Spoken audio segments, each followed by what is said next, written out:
Okay so guys, मैंने अभी rest start कर दिया है, which is representational state transfer.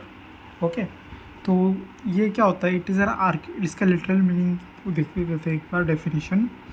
It is an architectural style that defines a set of constraints to be use for creating web services.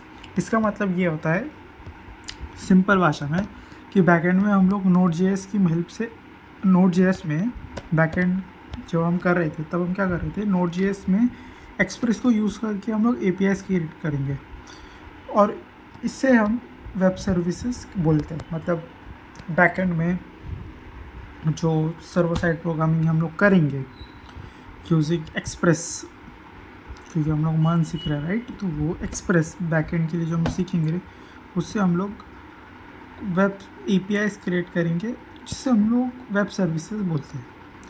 मतलब rest define करेगा कि हम लोग एपीआईज को कैसे क्रिएट करेंगे। हाँ, एक और चीज़ थी कि रेस्ट एपीआई हम लोग क्रूड ऑपरेशंस को परफॉर्म करने के लिए करेंगे। क्रूड ऑपरेशंस में सी का मतलब CRUD, क्रूड।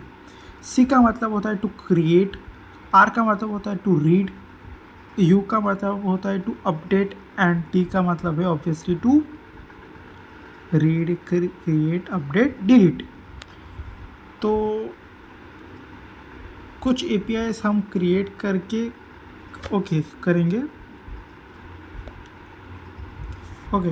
तो कुछ एपीआईज हम लोग क्रिएट करने के लिए काम करते हैं, कुछ रीड करने के लिए काम करेंगे। ऐसे क्रूड ऑपरेशंस परफॉर्म होंगे ना। उसमें कुछ क्रूड ऑपरेशंस के बारे में मैं डिस्कस करना चाहूँगा, विच इज़ गेट और पोस्ट। हमने देखा है ऑलरेडी। गेट मतलब टू रिसोर्स को रिट्रीव करना, एक्सेस करना। पोस्ट मतलब सबमिट करना अपने सर्वर को।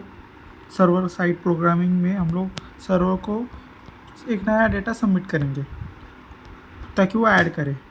Put, update. पुट का मतलब होता है एग्जिस्टिंग डेटा में चेंजेस लाना, अपडेट करना। पैच का मतलब है update existing data but partially, not completely. और डिलीट मतलब डिलीट करना अपने डेटा को। ये 5 टाइप के होते हैं: get, post, put, patch and delete. इसमें पुट और पैच सिमिलर है, बस patch is partially updating existing data. Okay, तो गेट, पोस्ट, तो गेट का हम लोग देख लेते हैं। तो गेट, तो ये सब तो बेसिक चीज़ें हैं जो इंडेक्स, EJS, नोड मॉडल्स, ये सब हमने बहुत ये पैकेज.json वगैरह, अब इसमें जाऊंगा नहीं, सीधा index.js पे आता है। ये देखो, ये सब हमने देखा हुआ है ऑलरेडी, ये भी देखा हुआ है। तो मैंने क्या किया, हाँ मैं आपको दिखाना चाहूँगा एक चीज़।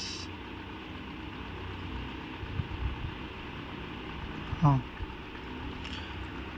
ये पोस्ट, ये कोरा पोस्ट का जो पेज है वो हमने क्रिएट किया है। मतलब अभी क्रिएट किया है मैंने। इसमें देखो, ये तो फ्रंट एंड हो गया, ये आपको दिख रहा है, बट इसको हम लोग एक्सेस कैसे करेंगे? अब करते हैं। हाँ, अब करेंगे। देखो, मुझे क्या करना है, एक ऐसा पेज क्रिएट करना है कोरा पोस्ट में। इसकी हम लोग कोडिंग देख लेते हैं। उसका हेडिंग होगा कोरा पोस्ट, उसके अंदर यूज़र नेम होगा।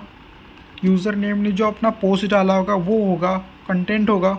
कुछ यूज़र ने अपने हैंडल से, जैसे हम लोग ट्विटर पे ट्वीट करते हैं, तो अपने कोरा पे किसी अपने यूज़र ने अपने अकाउंट से कुछ पोस्ट डाला होगा, तो वो पोस्ट का ऑप्शन हम लोग डिस्प्ले करने की कोशिश करेंगे। तो क्या अभी आपने स्क्रीन पे देखा भी होगा, मैंने आउटपुट दिखा दिया था। तो ऐसा कुछ, तो वो अभी हम लोग गेट से ट्राई करते हैं। गेट, तो आ जाते हैं हम लोग, ये सारी कोडिंग हम लोग index.js में करते हैं राइट। तो मैंने क्या किया, एक पोस्ट क्रिएट किया, एक पोस्ट नाम का वेरिएबल क्रिएट किया जिसमें अरे है, एक अरे स्टोर्ड है। उस अरे में यूज़र नेम है, उसका कंटेंट है, 3 यूज़र नेम है। एक यूज़र नेम अपना कॉलेज मैंने डाल दिया, कंटेंट उसका कुछ डाल दिया। कंटेंट मतलब उसने जो पोस्ट डाला है उसके बारे में कुछ लिख दिया। फिर एक और दूसरा यूज़र नेम, फिर एक तीसरा यूज़र नेम, कंटेंट रिस्पेक्टिवली। तो मेरे पास 3 अकाउंट्स मैंने क्रिएट किए हैं पोस्ट में। तो अब मैं क्या करूँगा, गेट रिक्वेस्ट में हम लोग क्या करते हैं, ऐप लिखते हैं, ऐप डॉट गेट रिक्वेस्ट दे रहे हैं ना, तो गेट, और इस पत्ते पर, इस एड्रेस पर, ऐसा समझो कि इस पत्ते पर जब हम लोग रिक्वेस्ट भेजेंगे /पोस्ट का मतलब लोकल होस्ट। अभी हम लोग इस लोकल सिस्टम पे चेक करेंगे ना, तो लोकल होस्ट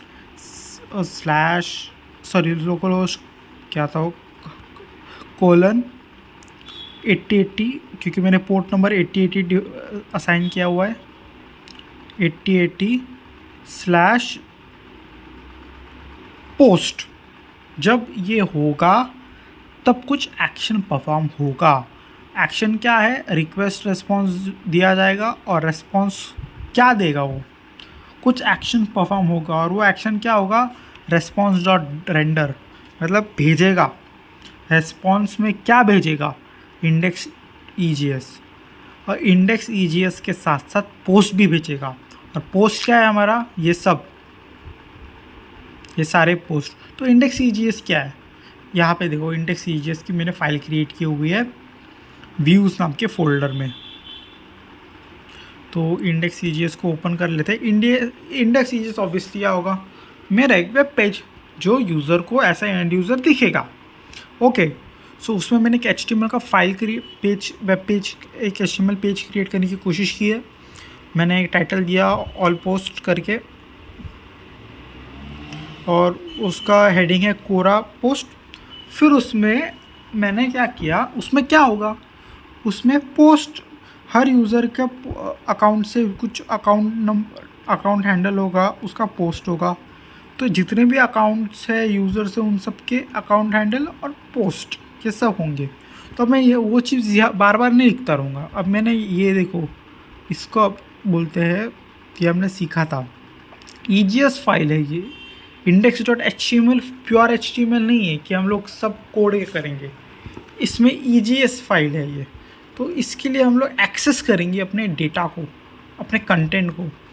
तो उसको हम लोग कैसे करते हैं, %, फॉर पोस्ट ऑफ पोस्ट, मतलब हर पोस्ट नाम का जो एरे, उसमें से हर एक एलिमेंट ऑफ एरे को टारगेट करना। और ये सब सिंटेक्स हमने देखा हुआ है। और क्या एक्सेस करना, post dot user name, post dot content, post dot user name, post dot content, मतलब हर पोस्ट का यूज़र नेम कंटेंट, हर पोस्ट का यूज़र नेम कंटेंट, हर पोस्ट का यूज़र नेम कंटेंट, और all this combined makes post. तो अब इस पर address पे डालते लोकल होस्ट 880 पोस्ट। ये मेरे पास ये कोरा पेज पोस्ट रिटर्न होके आ गया, जिसमें अपना college, I love coding, Sandeep seminars, welcome to my seminars, ये सब आ चुका है। Hope you guys understand it. Thank you.